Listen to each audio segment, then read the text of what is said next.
Hello everybody, my name is Pawan Badlani and welcome to day number 5 of this handwriting and signature analysis training. Today we will learn about margins in handwriting analysis. So when we look at a written document, what comes out is the layout of the page as shown by the margins chosen by the writer. You would require an A4 size blank sheet for this.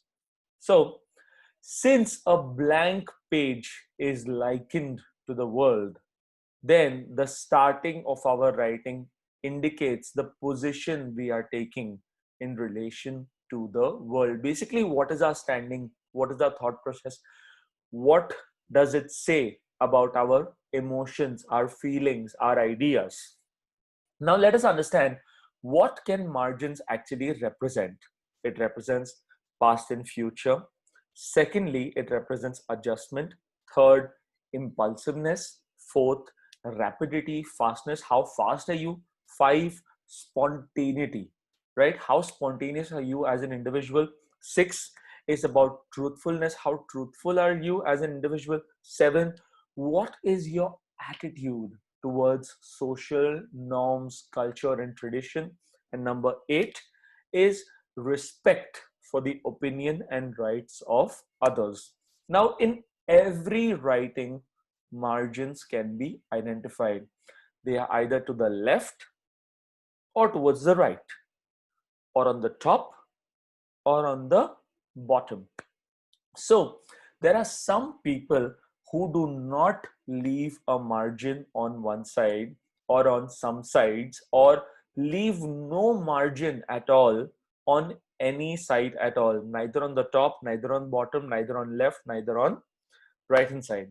Now we can imagine that a blank piece of paper represents life itself. Whatever we do on this particular page represents our interaction with others and with our life around us. Thus, where we start writing from becomes extremely significant. Whichever writing goes from left to the right.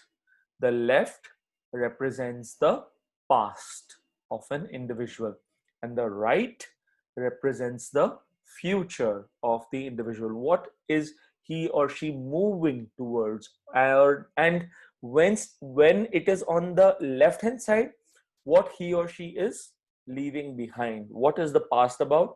What's the future about? Again, since we write from top to bottom, okay, the top represents the past and the bottom represents the future. So let us learn a little bit more in detail about margins today. Now, whichever writing goes from left to right, the left represents the past and the right represents the future. Again, since we write from top to the bottom, the top represents the past and the bottom represents the future. Now, the width of any margin is often a reflection of the size of the writing. If you have broad margins, that is correlated with large writing. And if you have narrow margins, it is correlated with small writing. Therefore, broad margins are pointers towards a good social standing or extravagance, and narrow margins have the opposite meaning. Sometimes, if you have a narrow margin, you might tend to restrict yourself, may become a little stingy as well. You will think 10 times before purchasing anything, or 10 times before taking any decision, and thinking over and over again about the kind of pros and cons that you have. So one particular exercise that you can do and that you can see for yourself is that you take a blank A4 size sheet of paper, take a black or blue ball pen, okay, and write down something about your life. Just write down something about your life, starting with your name, what do you do, your age, your life, your experiences. Just write to fill up the one full page completely, whatever thought comes to mind without stopping. Okay, you just write that down and then refer back to this particular video, and you will see what does each margin or each particular space that you are leaving out on represent on either of the sides. So if you can see over here, past, future, past and future, left, right.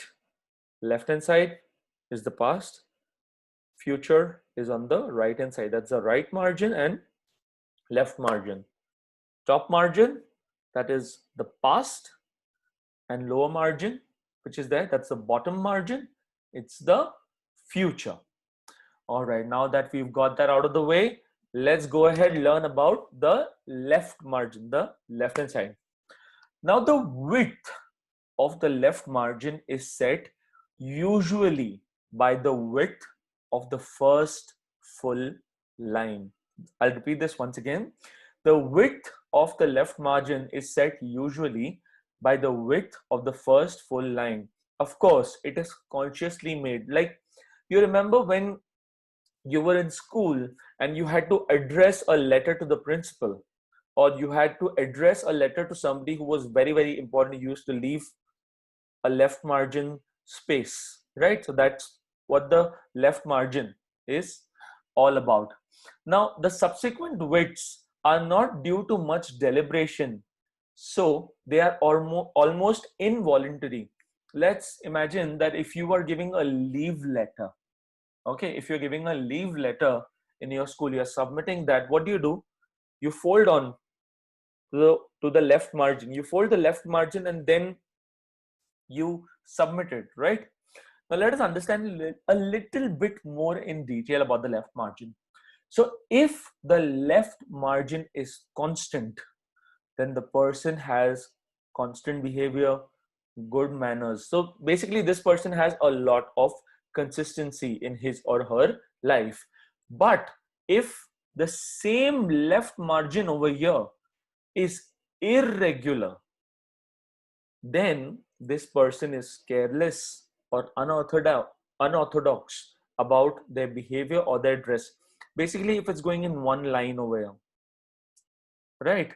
So there is an element of being absolutely constant, having good behavior, good manners, respecting others.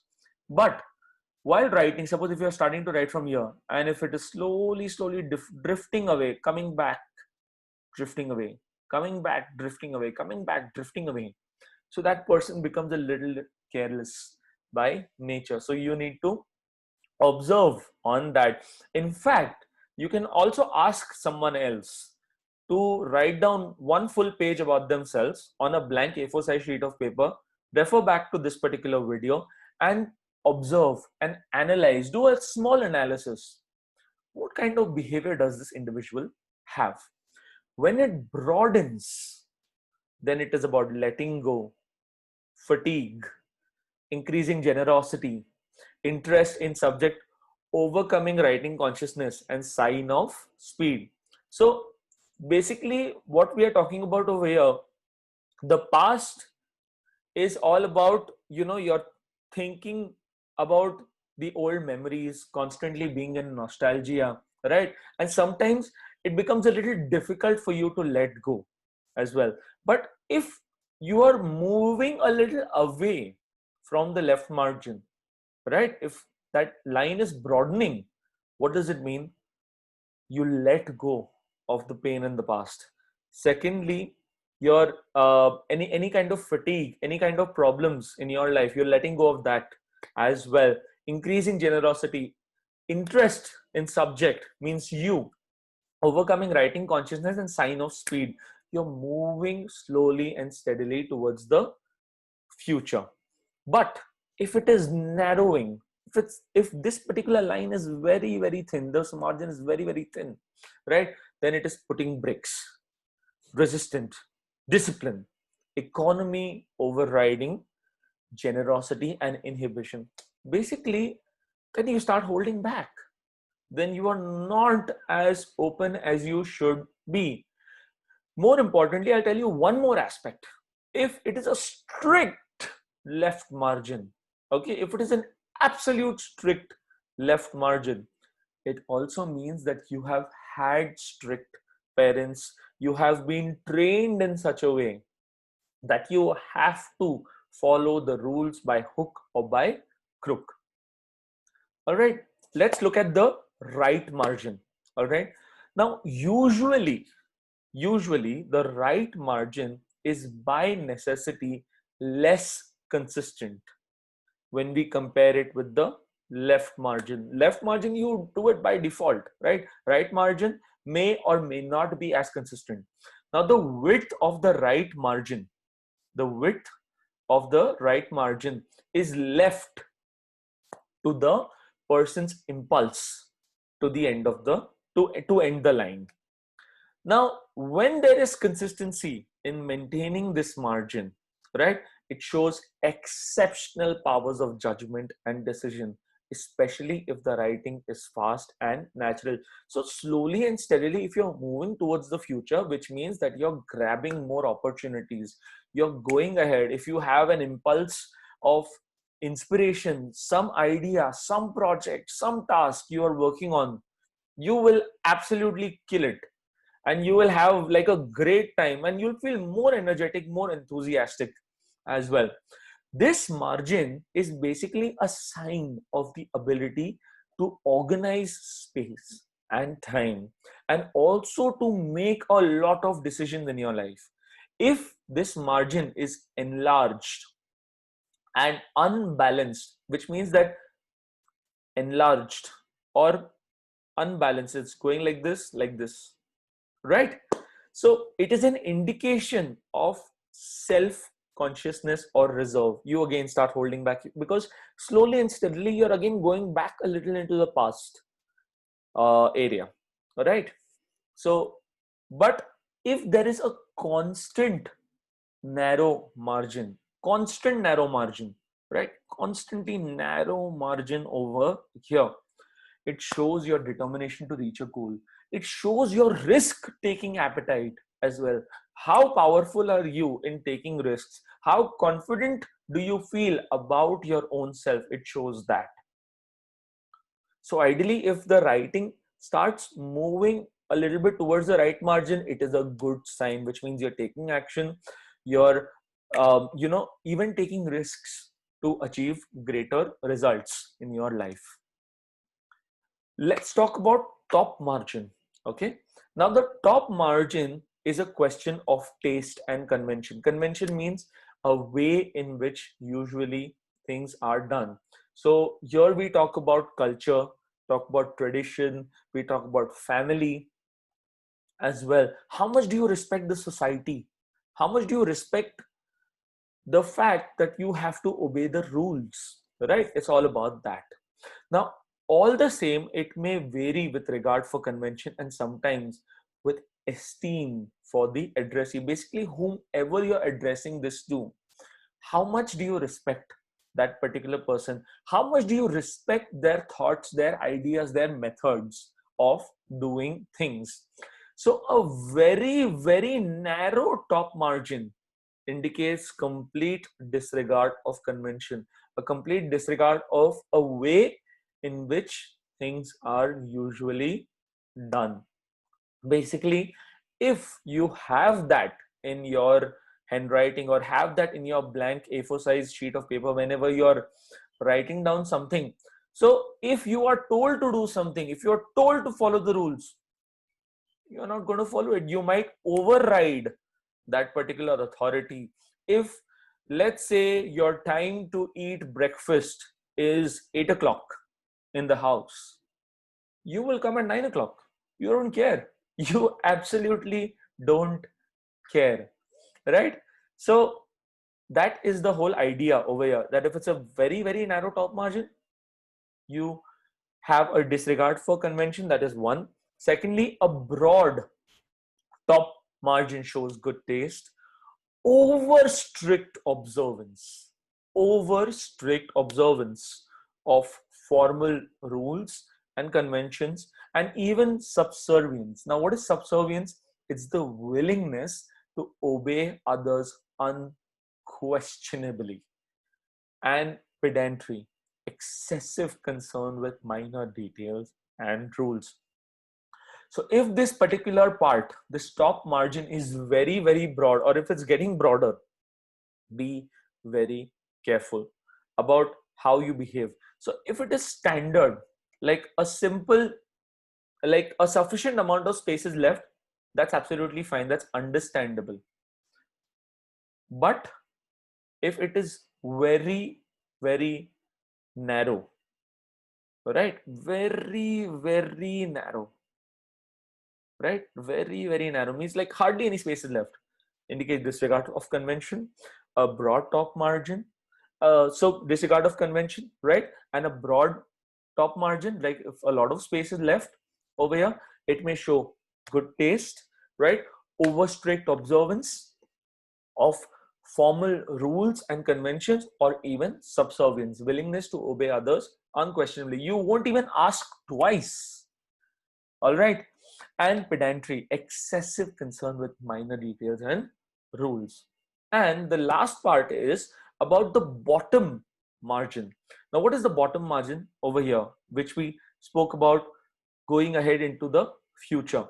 With regard to the bottom margin, a consistent crowding of lines or too narrow a margin at the bottom of the page may be an indication of indecision, laziness, sentimentality, that is sadness or nostalgia, and procrastination. Basically, if you are squeezing this particular area, if you are squeezing this particular area and till the last line or till the last space is left and then you turn around, right, and if you're consistently crowding lines, so that's what this indicates, that indecision, laziness, sentimentality, and procrastination. Because if you're moving towards the future, but if you're putting way too much of pressure onto it as well, then these factors come in. It even works on your thought process,